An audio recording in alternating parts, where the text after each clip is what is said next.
Pozdravljeni. Pred nami je že vikend posvečen veliki nagradi Velike Britanije. In tudi tokrat, kot ponavadi v uvodnem prispevku, si bomo ogledali vse tiste zanimivosti ter značilnosti, še preden se bodo aktivnosti na progi pričele.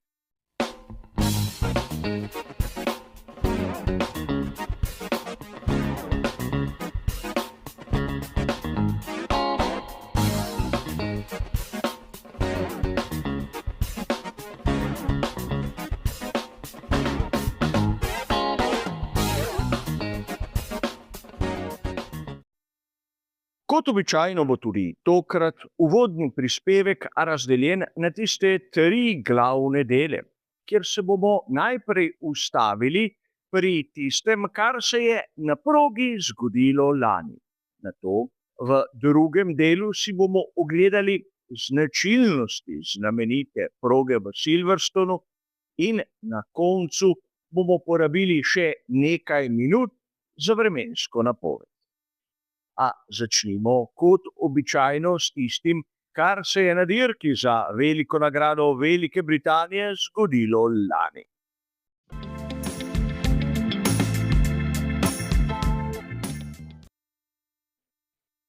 Tu bi lahko mirne duše dejali, da je bila lanska dirka za veliko nagrado Velike Britanije kontroverzna.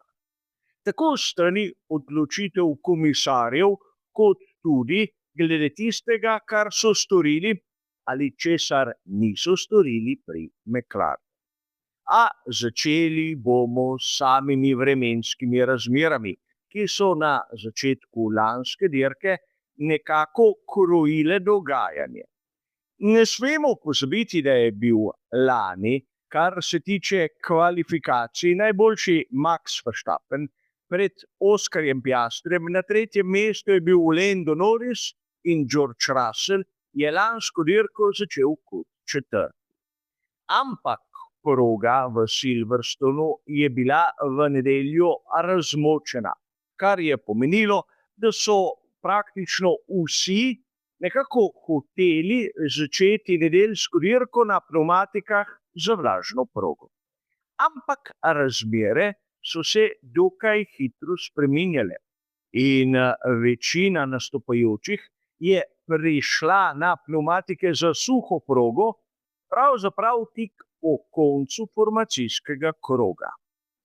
In tu velja poudariti, da je že to na samem začetku nekako nakazovalo na izjemno kaotično dirko.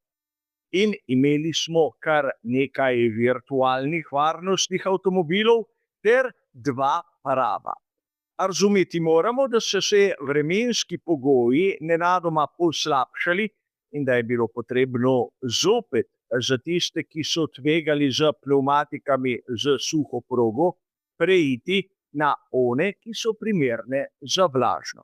To je pomenilo kar nekaj sprememb tam v vodstvu, ampak tu je treba poudariti, da pri drugem varnostnem avtomobilu, ki so ga vpoklicali, ko je Isaac Hadjar priletel v zadek Andreja Kimija Antonellija, se je zgodilo nekaj, kar je sprožilo marsikatero polemiko.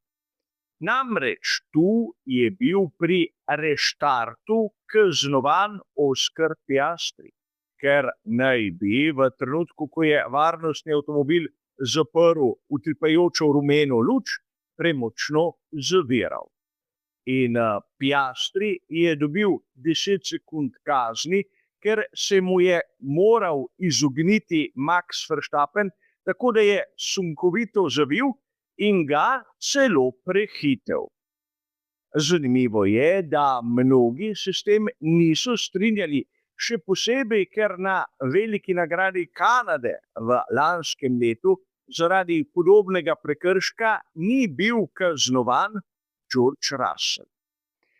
In tu je treba povedati, da je sam Oscar Piastri stopil na stopalko za zavore z tlakom, ki je bil nekaj pod 60 funti na kvadratni palec, medtem ko v Kanadi je treba priznati, da je George Russell imel na zavorah tlak okrog 30 funtov na kvadratni palec. Težava je v tem, da običajno na tistem mestu se zavira z 120 do 130 funti na kvadratni palec, ampak to komisarjev ni brigalo. Piastri je dobil 10 sekund pribitka in to je pomenilo, da na tisti zadnji menjavi je prepustil vodilno mesto Landu Norrisu. In nekateri bi lahko dejali, da po papaja pravilih, ki so veljala, ali pa tudi ne pri McLarenu, bi lahko to nekako v navednicah opravili. Ampak pri McLarenu tega niso storili in so lepo pustili nespremenjeno situacijo na progi, za razliko glede tistega, kar smo kasneje videli, na primer na veliki nagradi Italije.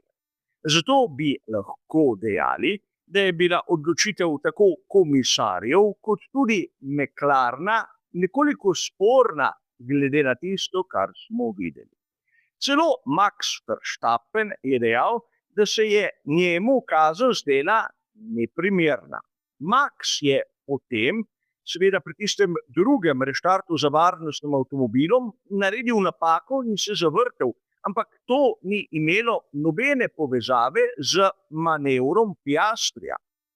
In tu bi seveda lahko dejali, da se je že videlo na veliki nagradi Velike Britanije, kako so pri McLarenu hoteli Norrisa na vrhu in ne Piastrija, čeprav je po dirki v skupni razvrstitvi še zmeraj vodil.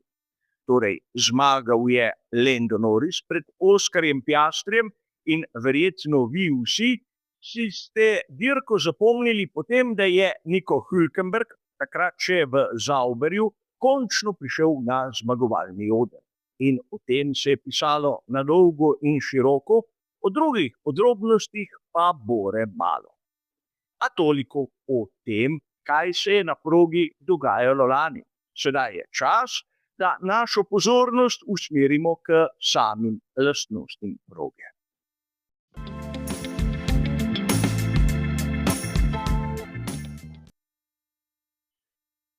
Velika nagrada Velike Britanije bo letos imela tu tisti format, ki meni osebno ni preveč všeč in morda se vam zdi zanimiv.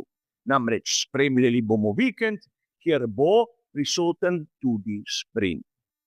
In to pomeni, da bomo imeli kar nekaj morda zanimivih podatkov in nekaj več dogajanja.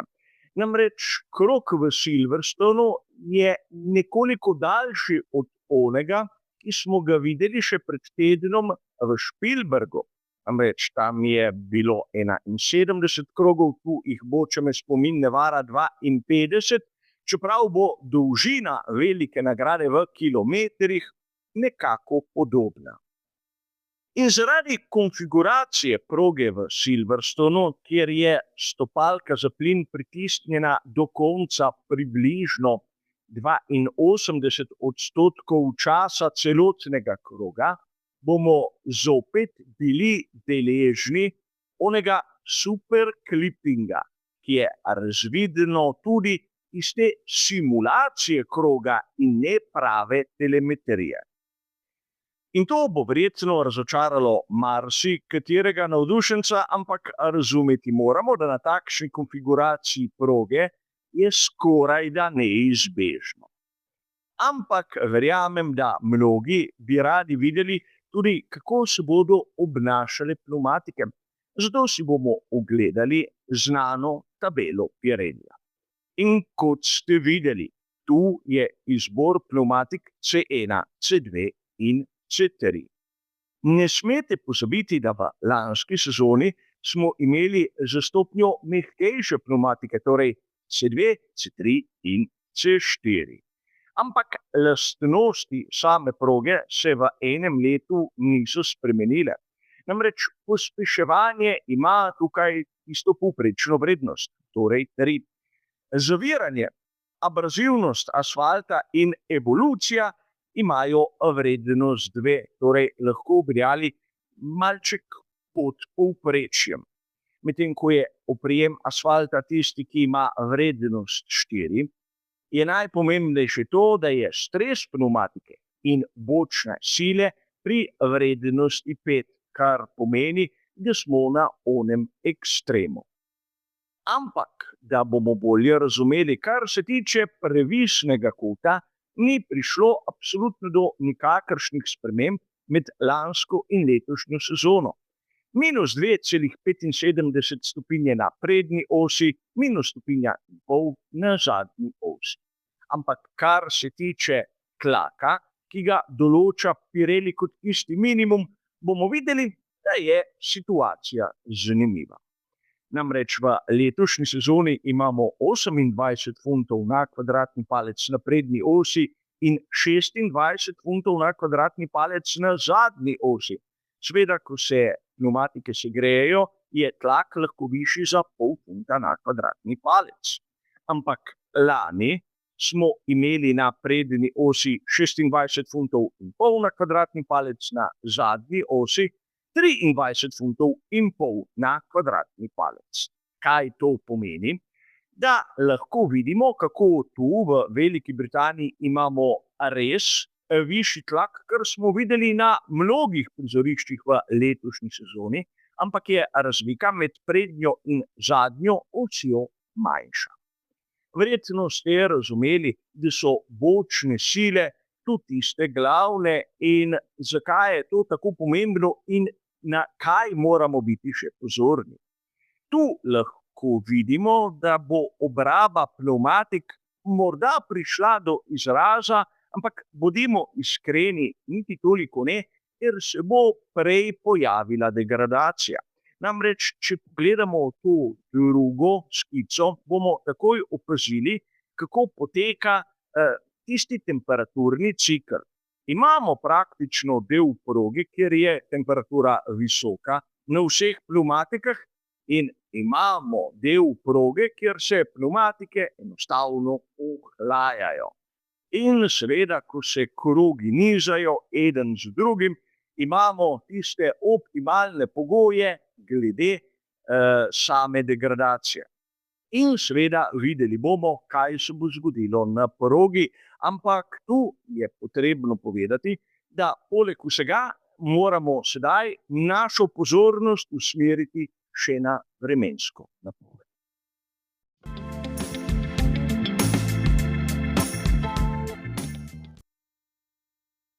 In tudi tokrat je vremenska napoved dokaj enostavna. Imeli bomo sončno vreme v petek, soboto in nedeljo. Vremenoslovci pravijo, da v vseh 3 dneh ni kakšne velike možnosti, da bomo deležni kakršnih koli padavin. In temperature v petek med 12 in 24 stopinj Celzija, v soboto med 15 in 26 stopinjami Celzija in v nedeljo med 16 in 24 stopinj Celzija. Torej, lahko bi dejali, da za razmere v Silverstonu zna biti precej toplo in sončno vreme kot tako bi lahko še dodatno razgrelo asfaltno površino, kar je po svoje še bolj pomembno kot sama temperatura zraka. A kar se tiče našega uvodnega prispevka, je seveda to vse. Hvala za vašo pozornost in nasvidenje.